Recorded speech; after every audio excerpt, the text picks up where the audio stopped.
কি সারপ্রাইজ? চোখটা বন্ধ করো না। চোখ বন্ধ। এবার চোখটা খুলো।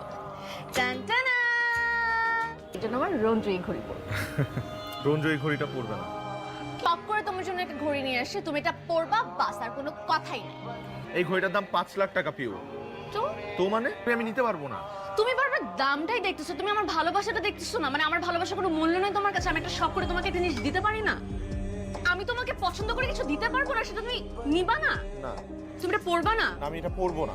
তুমি এটা তুমি নিতে পারবা না? না আমি নিব না এটা। নিতেই হবে না, তোমার পড়তেই হবে না। এই ঘড়ি ধরবা না, ওটা তুমি ধরবা না। তুমি না বলছো তুমি পড়বা না, ধরবা না ওটা, ধরবা না। তুমি না পড়লে কেউই পড়বে না। রেখে আসো বলছি। ঘড়িটা পরছি, আমি কথা দিচ্ছি এই ঘড়ি আমি কখনো খুলবো না। এভাবে পালাই চলে আসছোস, পালাই বিয়ে করতে চাইতেছিস? ভাইয়া, তুমি ছাড়া এই ঢাকা শহরে আমার আর কেউ নাই। বিয়ের আগে দিয়ে দাও। চলেন আমার সাথে, চলেন কাজী অফিসে যাইতে হবে, কাজে নিয়ে আসতে হবে। মন খারাপ করে বসে আছিস কেন? আরে বিয়ে তো হয়েই গেল। বিয়ে তো হয়েছে, কিন্তু সংসার করব কি করে? একটা টাকাও নেই।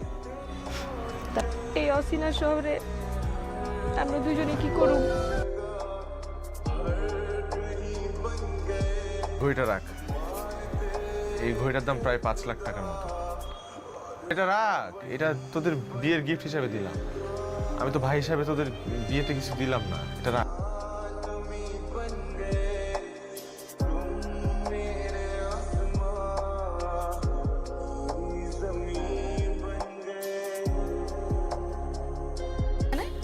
আমার বাসায় কেন আসছো? 6-7 দিন যাবো তুমি আমার ফোন ধরতেছো। তুমি ধরতেছি না, কেন ধরবো? তোমার ফোন কেন ধরতে হবে? কে তুমি? মানে কয়টা গার্লফ্রেন্ড তোমার? হ্যাঁ, কি বলতেছো এসব? ও কিছু বুঝতে পারতেছো না কি বলতেছি না? ঘড়ি কই? হ্যাঁ, এই কই? হাতের মধ্যে ঘড়ি নেই তো? খুব না বলছিলা সারা জীবন আমার দেওয়া ঘড়ি পরে থাকবা। ঘড়ি কই? ঘড়ি কই? এই, তুই আমার সাথে চিটিং করছিস কেন? তুই তোর সাথে আমার একটু কথা আছে। কি কথা বলো? ওই ঘড়িটা তো বিক্রি করছি, বিক্রি করে আমরা 3 লাখ টাকা পাইছি, এই বাসা নিছি আর নতুন একটা দোকান দিছি।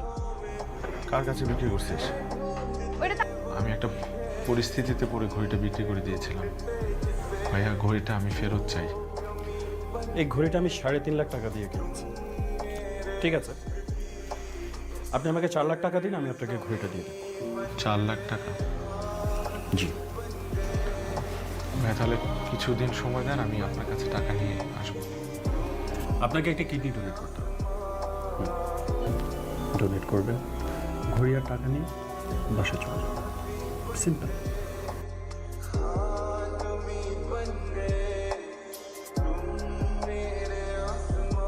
ভাইয়া, কি হয়েছে ভাইয়া তোমার? তুমি তো অনেক অসুস্থ। ঘড়িটা নিতে গেলাম, ঘড়িটা ফেরত আনতে যাই, আজকে তোমার কিডনি দিয়ে দিছো। তবে নিয়তির খেলা।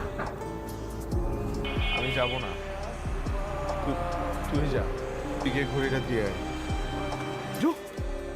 তুই এখানে? মানে তুই আমার বাসায় অ্যাড্রেস পাইলি কোত্থেকে? আরে আরে এটা আমার বাসা। আরে রঞ্জু, আমি তো বিশ্বাসই করতে পারছিলাম না, তুই আমার বাসার সামনে আমার অ্যাড্রেস পাইলি কিভাবে? আমি তো তোর বিয়েতে কিছুই দিতে পারলাম না। এই ঘড়িটা তোর বিয়ের গিফট। সেটা দিয়ে আমরা নতুন সংসার শুরু করি। আমরা একটা দোকানও দিই, আলহামদুলিল্লাহ আমরা এখন ভালো আছি। কিন্তু ভাইয়া, এই ঘড়িটার বিনিময়ে একটা কিডনি হারিয়েছে। এটা ভাইয়া ওনার গার্লফ্রেন্ড দিয়েছিল। ওনার গার্লফ্রেন্ড ওনাকে ভুল বুঝে খুব অপমান করে, আর ঘড়িটা ফিরিয়ে আনার জন্য ভাইয়া তার একটা কিডনি বিক্রি করে দেয়। দোস্ত, ওই মেয়েটা এত নিষ্ঠুর। মেয়েটাকে ওর অ্যাড্রেস দিয়ে আমি কথা বলবো। ভালোবাসার মানুষ কখনো নিষ্ঠুর হতে পারে না। ও হয়তো আমাকে ভুল বুঝে ঢুকে গেছে, অথবা খুব ভালো আছে।